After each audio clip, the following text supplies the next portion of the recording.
Bismillahirrahmanirrahim. Alhamdulillah Rabbil Alamin. Wassalatu wassalamu ala Rasulil Amin. Wa ala alihi wa sahbihi ajma'in. Amma ba'. Assalamualaikum warahmatullahi wabarakatuh. Alhamdulillah tuan-tuan dan puan-puan. Bersyukur kita hadirat Allah Subhanahu wa taala dengan limpah dan kurnianya dapat kita bertemu pada malam ini untuk meneruskan lagi slot kuliah maghrib kita tuan-tuan dan puan-puan. Oh, lebat hujan ni. Baik. Pada pertemuan yang lalu kita masih lagi dalam hukum-hukum fiqh berkaitan dengan pembahagian harta pusaka dan kita berhenti setakat status seseorang itu, anak itu sebagai khunsa muskil. Baik. Pada malam ini tuan-tuan dan puan-puan kita sambung lagi. Iaitulah individu yang statusnya adalah anak angkat. Bila sebut tentang anak angkat ini, tuan-tuan dan puan-puan, kita kena maklum bahawa anak angkat ini tidak mewarisi secara faraid. Makna kata tak ada dalam pembahagian pusaka ahli waris ini salah seorangnya adalah anak angkat. Tak ada. Tetapi sebahagian daripada harta boleh diberikan kepada mereka oleh siapa? Oleh mak angkat dia, oleh ayah angkat dia, dengan merancang pemberian kepada anak angkat itu melalui dua cara. Kalau tuan-puan tanya saya, persoalan tentang bagaimanakah strategi ataupun pengurusan harta yang bakal kita tinggalkan ini, benda ini mesti plan. Sebab antara kita ini berbeza-beza. Kalau saya ada isteri dan Allah Ta'ala kurniakan kepada saya dan isteri saya ada anak. Ada orang dia kahwin tak ada anak. Ada orang dia kahwin tak ada anak, ambil anak angkat. Ada orang zaman bujang dulu dia terlanjur, ada anak tidak sah taraf. Kemudian dia ada anak pula yang sah taraf selepas akad nikah itu. Ada orang sebagai contoh macam tuan imam kita ada dua isteri, contoh. Tak adalah. Kalau ia pun nak kata apa tak? Contoh. Jadi setiap kita ini berbeza-beza keadaan dia. Maka bagi anak angkat ini, kita kena sedia maklum bahawasanya dia tidak mewarisi secara faraid. Makna kata awal-awal lagi nama dia dah terkeluar daripada membahagikan harta pusaka kepada dia kerana dia tak layak pun walaupun 1 sen. Maka apa yang dibincangkan ini dalam bab anak angkat, mak ayah angkat tadi kenalah fikir sesuatu kepada mereka sebab kita tahu dah mereka ini tidak akan mewarisi harta kita. Kalau kita mati dia tak mewarisi harta kita, kalau dia mati pun kita tidak mewarisi harta dia. Maka dua kaedah perancangan yang kita boleh buat pada anak angkat ini, yang pertama adalah sebahagian daripada harta kita ini diberi secara hibah kepada anak angkat semasa hayat ibu bapa angkat itu. Apa maknanya? Maknanya waktu kita hidup lagi ni, anak angkat tu duduk dengan kita. Kita pun sihat lagi, maka kita hibah kepada dia awal-awal waktu kita hidup ni. Kalau kita katakan kita mati, maka mereka tidak akan mewarisi harta kita secara faraid. Dah dia nak mewarisi cara apa lagi? Maka waktu hidup, kita hibah kepada dia. Mana kata kita dah tahu dah, ni kalau aku mati, kalau anak-anak aku tak share dengan dia pun tak ada masalah. Sebab waktu hidup, aku dah bagi siap-siap dah kepada dia. Tak kisahlah, kita dah target dah kalau kita meninggal, anak kita akan dapat 50,000 seorang. Tak apalah sebab dia anak angkat, aku bagi dia 25,000 siap-siap. Jadi, bila mana kita meninggal, anak-anak kita tak beri pada dia pun dah tak jadi masalah. Kerana apa? Sebab kita dah bagi awal-awal lagi kepada dia. Kemudian cara yang kedua adalah ibu bapa angkat tadi dia mewasiatkan sebahagian daripada harta mereka kepada anak angkat itu. Cara pertama hibah, cara kedua dia wasiat. Maka bila wasiat ini dia terlaksana bila? Dia terlaksana selepas kita mati. Hibah tidak dibuat waktu hidup, transaksi waktu hidup. Wasiat kita buat waktu hidup, dia dapat bila? Lepas daripada kita mati.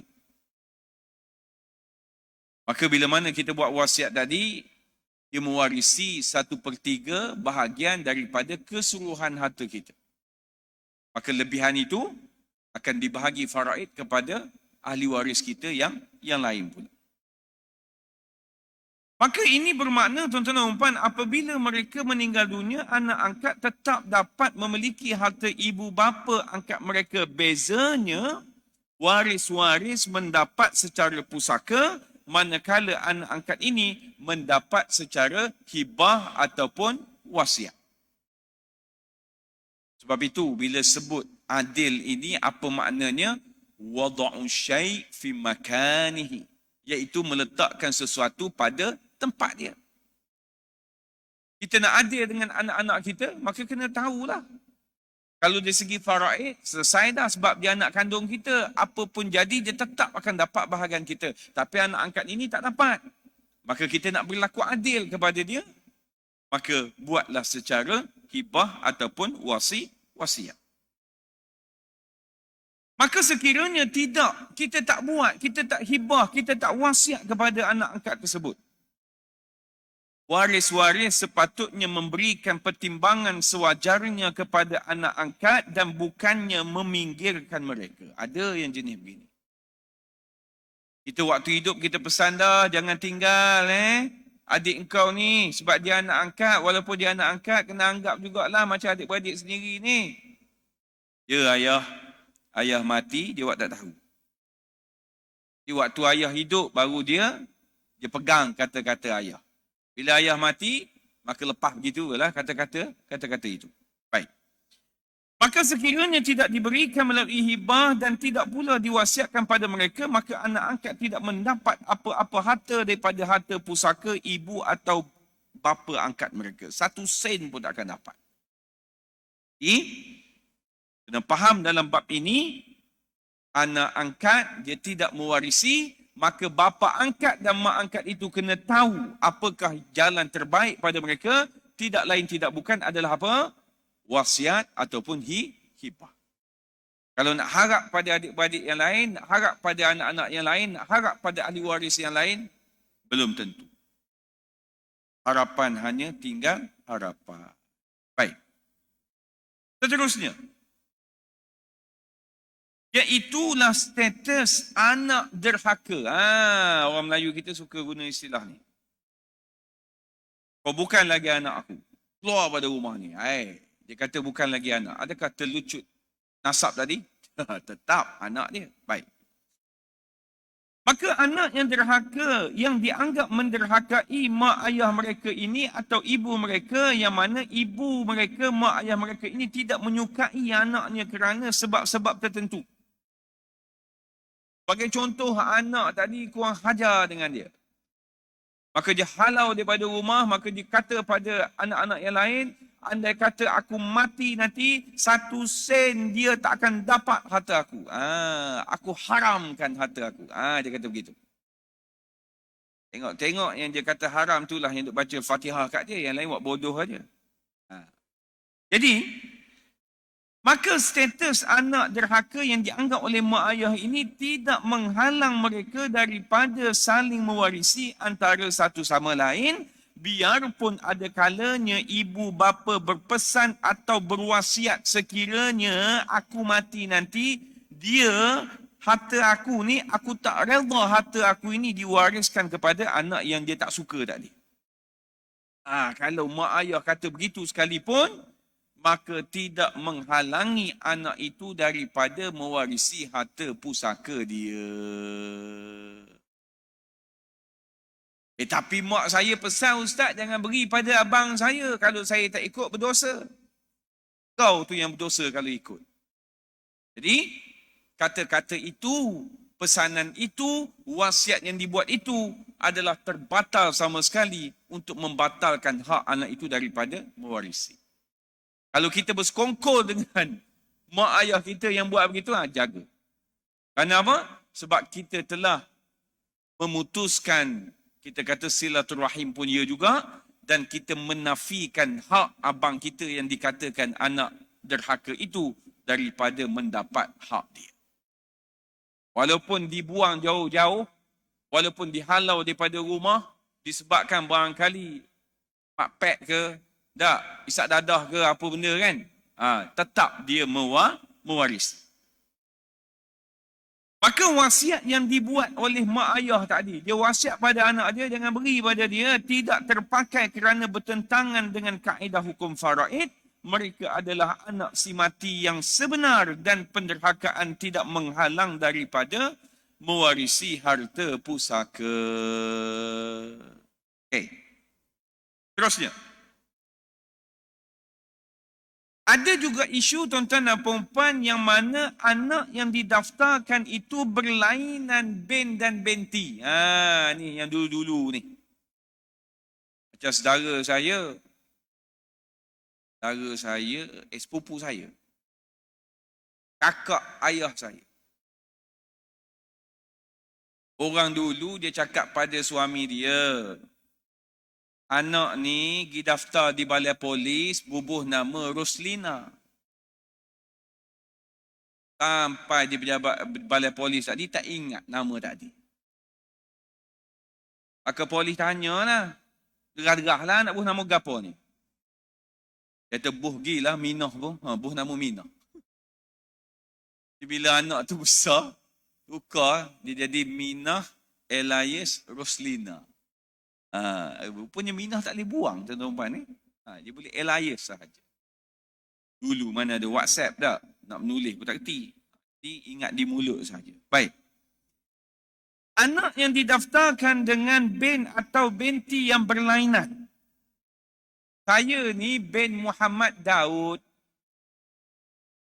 Bagi contoh, adik saya bin Roslan. Padahal ayah saya.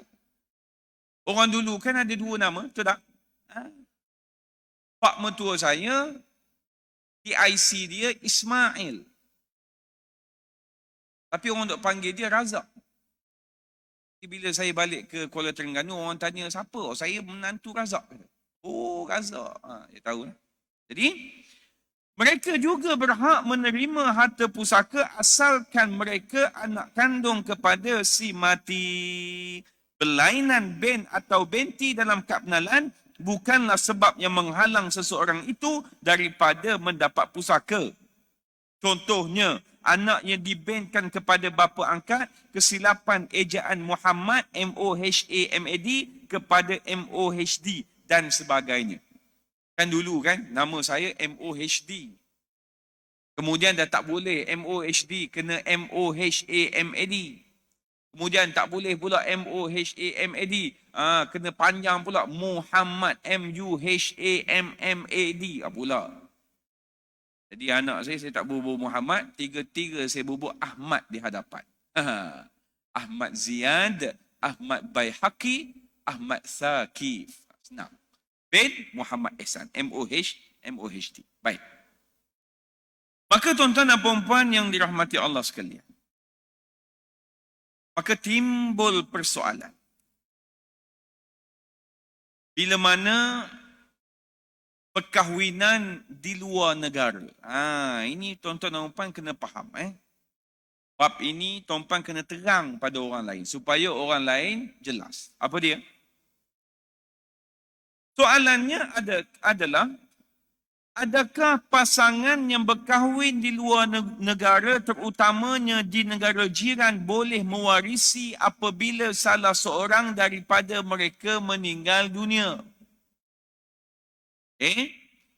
Persoalan ini dia selalu dibangkitkan daripada kalangan kita ini yang dia nak tahu status pasangan yang ditinggalkan sama ada berhak mewarisi atau tidak harta suami atau isteri mereka yang meninggal dunia sedangkan mereka berkahwin di luar negara. Contoh di selatan Thailand. PKP baru ni tak pergilah. Ni dah buka balik ni dia pergi lah. Boleh tak kita berkahwin di luar negara? Boleh. Tuan-puan nak akad nikah di hadapan Kaabah, sila. Tetapi mestilah dengan apa? Kebenaran PNCR, Pendaftar Nikah Cerai dan Rujuk. Di mana? Di Jabatan Agama. Banyak yang berlaku dalam masyarakat kita, apa dia? Dia tak mohon keizinan. Dia bukan secara legal, dia secara illegal. Maka bila secara illegal ini, tuan-tuan dan puan-puan, bila dia masuk ke Malaysia, tuan-puan jangan duk kata nikah dia sah. Sebab negara kita belum lagi mengesahkan, menentukan sama ada nikah dia sah ataupun tidak. Sebab itu bila mana orang bernikah di luar negara tanpa kebenaran, dia balik ke Malaysia, dia kena daftar dulu. Bukan daftar hantar borang, selesai. Tak. Dia akan melalui 2 jabatan iaitu Jabatan Agama dengan Mahkamah Syariah. Jabatan Agama yang permulaan dia akan buat siasatan apa semua, dia akan keluarkan surat, maka surat tadi dengan permohonan tadi baru boleh difailkan di mahkamah. Sebab mahkamah nak ada surat pendua daripada Jabatan Agama. Bila mana sampai ke mahkamah, apa mahkamah buat? Mahkamah akan panggil semua sekali yang terlibat. Dia kena buktikan. Apa dia yang kena buktikan? Dia kena ada pasport keluar masuk, ada cop masuk, ada cop keluar, bukan duduk naik perahu. Kemudian, dia kena buktikan ada sijil nikah di Thailand itu. Sijil nikah Thailand dia ada 2, iaitu tulisan Jawi dengan tulisan Rumi. Lagi, dia perlu ada pengesahan konsulat daripada konsulat Malaysia di Thailand. 3 dah dokumen. Kalau tak ada benda itu, macam mana mahkamah nak mengesahkan nikah kita? Tapi ada juga tuan-tuan dan puan-puan, sebab itu negara Thailand dia beri pada kita satu list narai nama. Ini adalah wali yang diiktiraf, yang ditauliahkan. Dia ada due date dia. Sebab tuan-puan kena ingat, licik tak licik mereka ini. Saya tak tahulah licik tak licik, kadang-kadang orang kita pun, kan saya kata jahil, kan marah pula. Tak tahulah, dia tak erti barangkali. Ada di kalangan kita, tuan-tuan dan puan, dia bernikah di sini, di Malaysia, tapi sijil Thailand keluar. Yang saya tak boleh nak terima akal, saya tak tahu dia ni belajar sampai darjah berapa. Yang menikahkan dia itu, dia kata wali daripada Thailand. Alah, wali daripada Thailand apanya? Wali daripada Thailand, bidang kuasa dia ditauliahkan oleh sultan dia, raja dia, pemerintah dia untuk kawasan dia sahaja. Yang dia datang ke Malaysia ni buat apa? Maka hilanglah kelayakan dia. Dia tak boleh. Sebagai contoh, wali hakim di Selangor, dia tak boleh akad nikah di KL sebab bidang kuasanya yang ditauliahkan setakat Selangor sahaja. Tapi orang kita percaya, tuan-tuan dan puan-puan. Itu pada saya teruk dah. Tapi ada lagi satu teruk, tuan-tuan dan puan. Tahun lepas, saya naik kereta Grab. Saya naik kereta Grab, yalah bila kita duduk belakang, pemandu lelaki kita sembang tu agak lama lah kalau lokasi tu jauh. Kita tak cakap kita kerja mana. Dia pun cerita pada saya, dia kata kalau adik nak tahu, lelaki ini umur paling mencabar bila mana dah masuk umur 40. Oh, kenapa abang? Waktu itu akan diuji macam-macam. Adik umur berapa? 36, 4 tahun lagi standby adik. Dia kata apa yang berlaku pada abang? Dia kata masuk umur 40, dia bernikah 4 orang isteri. Saya kata hebat abang ni. Abang menikah secara legal? Tak legal. Abang menikah dengan siapa? Saya bernikah dengan orang Indonesia yang duduk di Malaysia. Jadi dia bernikah, cerai, bernikah, cerai, bernikah, cerai. Saya kata mudahnya menikah cerai. Tak, dia tak susah pun adik. Sebab bila mana abang menikah tadi ni, abang menikah secara legal, abang menikah secara hukum. Hukum jelas, cumanya undang-undang kita tak jelas. Undang-undang kita dia abang tak ikut. Tapi hukum clear. Saya kata menikah macam mana? Sebab abang dinikahkan oleh kiai dia. Dia main kiai pula dah. Saya pun layan lah. Buat-buat tak reti. Kan saya cross lagi, cakap saya kerja mana, dia pula dah takut tak? Akan berhenti tepi jalan lagi. Dia kata dia dinikahkan oleh kiai dia. Kiai siapa? Kiai yang perempuan itu. Dia kata mereka ini dia ada satu kelompok, ada kiai. Dia kata, maka kiai itu yang akan menikahkan. Saya kata tak ada lagi yang saya belajar, kiai ini boleh menjadi wali. Lepas tu saya tanya ketiga-tiga tadi, mengandung tidak? Alhamdulillah, mujur tak mengandung.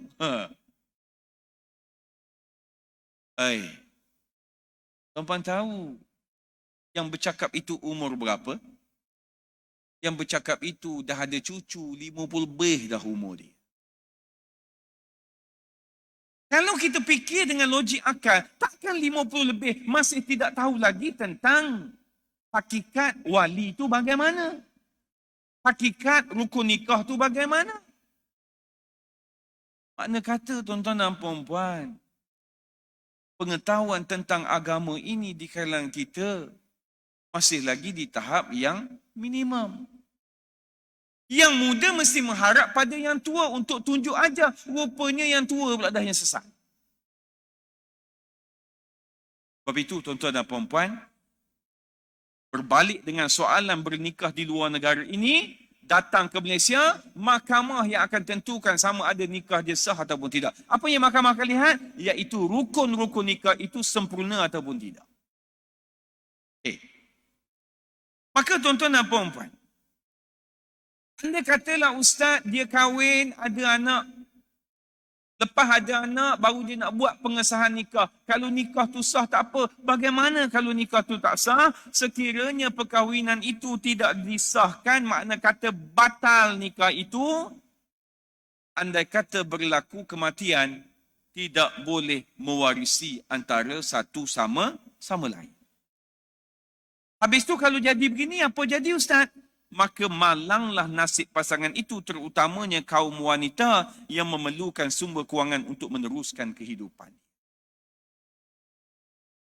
Sebab itu bila diajak untuk bernikah di luar negara, mesti ada something wrong yang tak kena. Sekali apa? Dia tipu bini pertama. Kedua, dia tak mampu. Mampu bukan duit sahaja je, mampu ni je segala-gala. Ketiga, dia nak menyusahkan kita.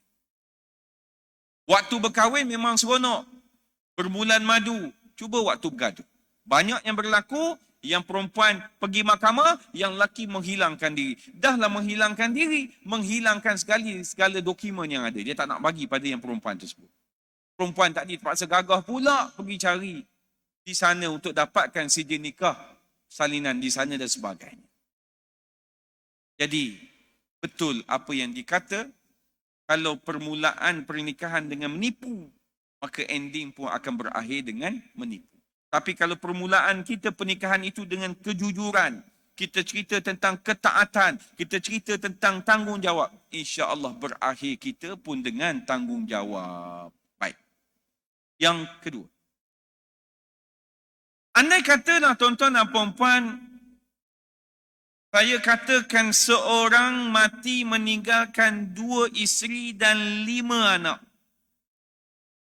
Isteri kedua ni telah dikahwini di Songkhla, Thailand 2 tahun sebelum kematian dia dan tidak mempunyai anak. Okey. Maka sewaktu perbicaraan harta pusaka, isteri pertama telah mempertikaikan kesahihan perkahwinan isteri kedua dan isteri kedua pula tidak boleh mengemukakan pengesahan di mahkamah syariah. Sebab apa? Sebab di sana dia nak sijil nikah Malaysia, dia tak nak sijil nikah Thailand. Oh, makna kata, Ustaz, saya kena buat pengesahan lah. Nak pengesahan apa, Ustaz? Saya suami dah mati. Maka buat seorang-seorang kau. Jadi, apa jadi tuan-tuan dan puan-puan? Yang terjadi bila mana tidak disahkan pernikahan itu, maka dia tidak dapat mewarisi harta suaminya disebabkan pernikahan itu tidak disahkan. Rugi kan? Dalam bab ni memang rugi. Dia tak untung tuan-tuan dan puan-puan. Sebab itu bila mana kita buat mention case kan, sebutan case. Banyakkan yang hadir depan saya bila yang poligami ni, tak ada lagi yang nampak bahagia. Semua kata, pening kepala. Pening kepala saja. Dia kata, kenapa pening? Tuan menikah lah, baru tuan tahu pening ke tak? Dia dah pening, nak suruh kita pula dah. Kebanyakannya begitu. Sebab apa? Sebab roh poligami itu tidak dikenal pasti dan tidak dipelajari. Kadang-kadang hanya melihat kepada faktor kaya. Kadang-kadang hanya melihat pada faktor nafsu. Kadang-kadang hanya melihat kepada faktor nak jadi macam orang lain. Maka endingnya, adil pun tak ada, tanggungjawab pun tak ada, nafkah pun tak ada, last kali bercerai. Sama juga yang berlaku kepada mereka-mereka yang baru memeluk Islam, yang jadi mangsa pada orang kita ni. Pernah dulu berceramah di Perkim Kuala Lumpur. Jalan Ipoh pun. Apa tajuk ceramah? Hak-hak wanita. Dekat 2 jam saya ceramah. Bram, semua perempuan dengar. Mu'alaf. Dia kata ada soalan? Ada? Soalan pertama yang ditanya adalah, apa yang Ustaz cerita hari ni yang ada dalam slide yang Ustaz tunjuk tadi, semua kami faham dah. Saya kata bagus lah. Masalahnya yang kahwin dengan kami, satu haprak pun dia tak buat apa yang Ustaz cakap tadi. Kena. Siapa yang kahwin dengan dia? Bukan mu'alaf. Yang berkahwin dengan dia adalah orang yang Islam sejak azali. Tuan-tuan tahu apa pandangan mereka tentang agama? Mereka jadi hilang respect disebabkan orang kita. Dikatanya nak berkahwin untuk nak didik dia, rupa-rupanya diajak ke Sultan Thailand. Rupanya Sultan Thailand sebab tak nak bagi tahu pada isteri pertama, dia pula dah kena tipu. Balik Malaysia, isteri pertama marah, maka dia tinggal pula yang nombor 2. Kadang-kadang ada anak tak bertanggungjawab. Kemudian dah tak bertanggungjawab, pukul lagi, sepak lagi, terajang lagi. Aduh.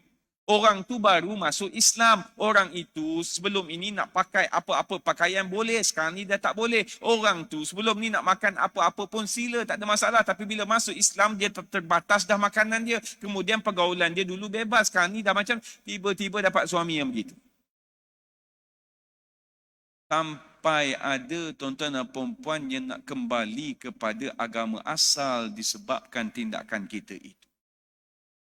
Bagus dah ajak orang masuk dalam agama kita, pahala besar. Tetapi kita tidak menunjukkan contoh yang baik, maka jadi dosa besar pula kepada kita.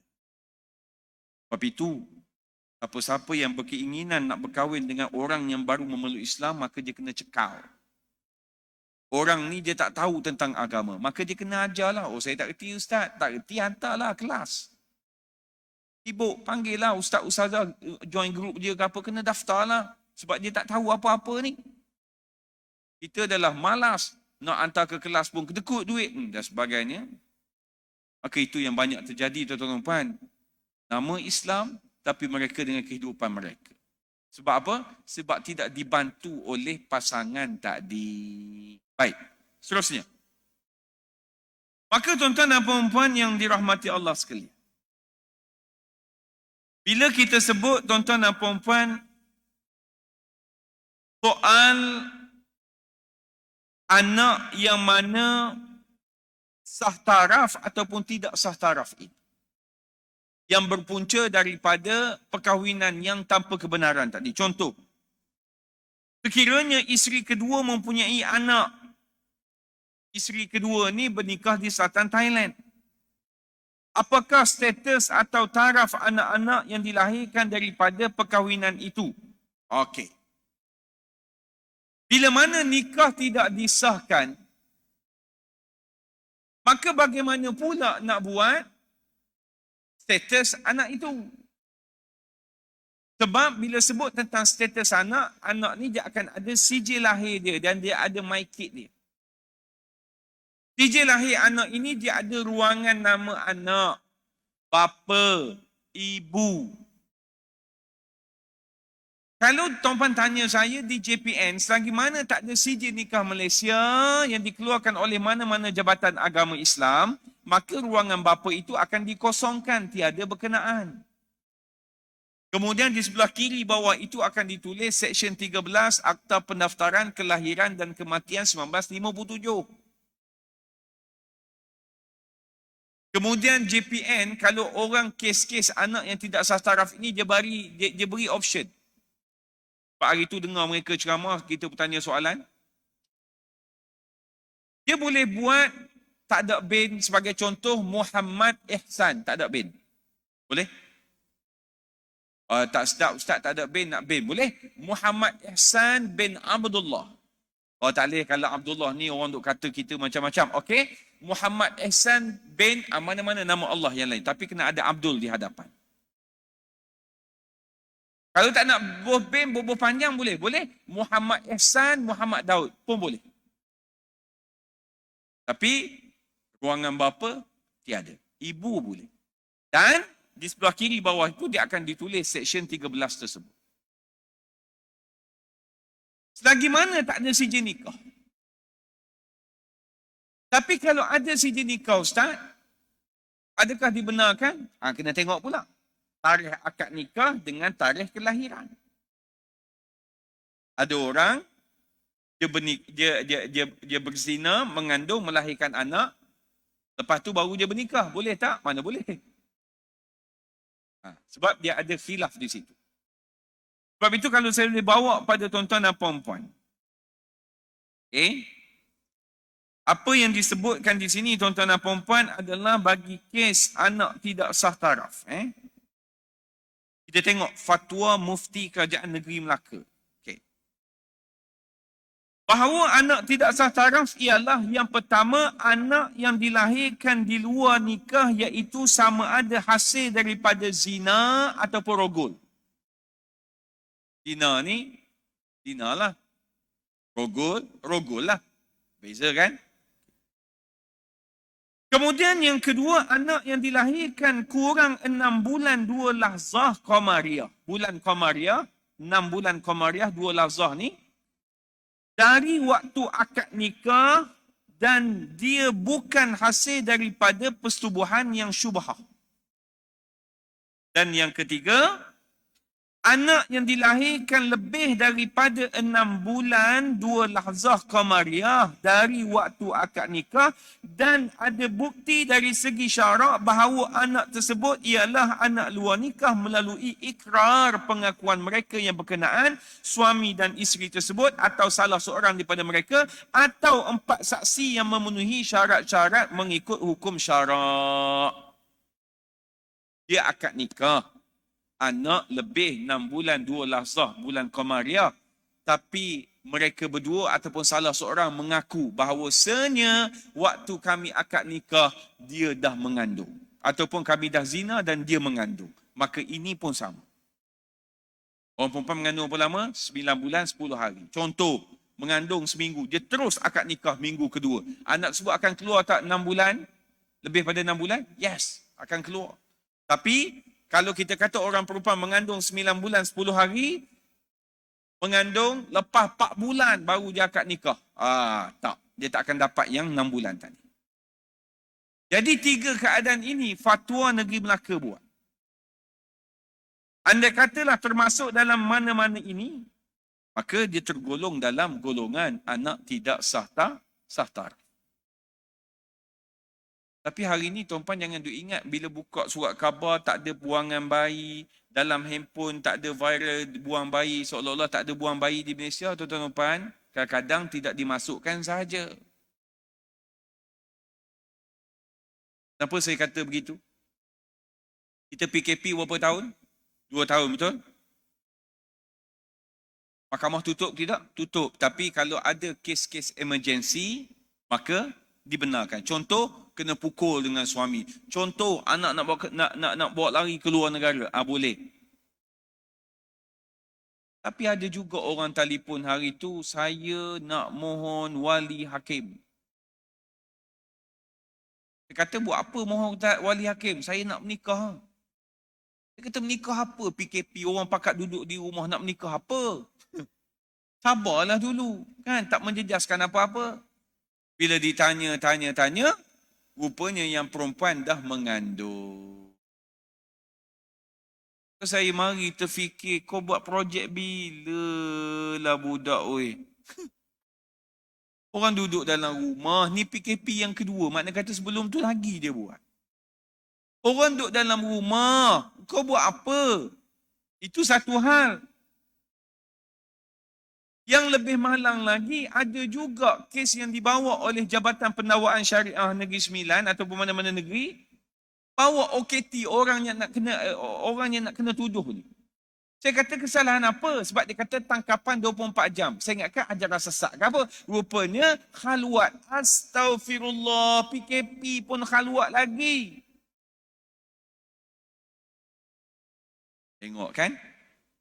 PKP hari itu bukan kita duduk dalam rumah ke masing-masing. Betul tak? Rumah kan? Takut nak keluar ni. Bila nak buat dosa ni, tuan-tuan dan puan-puan, dia tak kira PKP, dia tak kira apa. Andai kata kita kata 2 hari lagi nak berlaku gempa bumi ni, dia boleh buat lagi manusia. Lepas tu jadi takut, tuan-tuan kan? Masyarakat kita ini, kita menyangkakan tenang sahaja. Tenang tu tuan-puan di antara tuan-tuan dan puan-puan, orang-orang yang baik. Yang tidak baik, tak tenang tuan-tuan dan puan-puan. Ini yang terbaru pula, yang viral tentang ajaran Milah Abraham, kan? Yang terbaru kan? Tengok. Kadang-kadang saya mari terfikir, tuan-tuan, sebab saya berada di lapangan. Apa dia saya nak cakap? Kes cerai banyak ya. Saya bertanya pada sahabat saya di negeri Selangor. Tuan-tuan, kalau di Negeri Sembilan, Alhamdulillah. Tuan-tuan, 5 kes hari ni, bulan depan boleh dengar.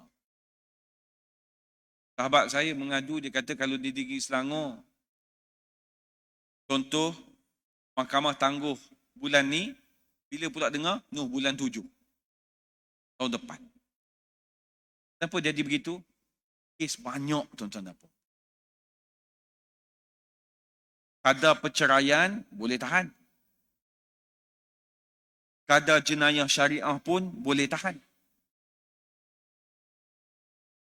Kadar orang yang tak semayang pun boleh tahan juga. Tuan-tuan boleh nampak.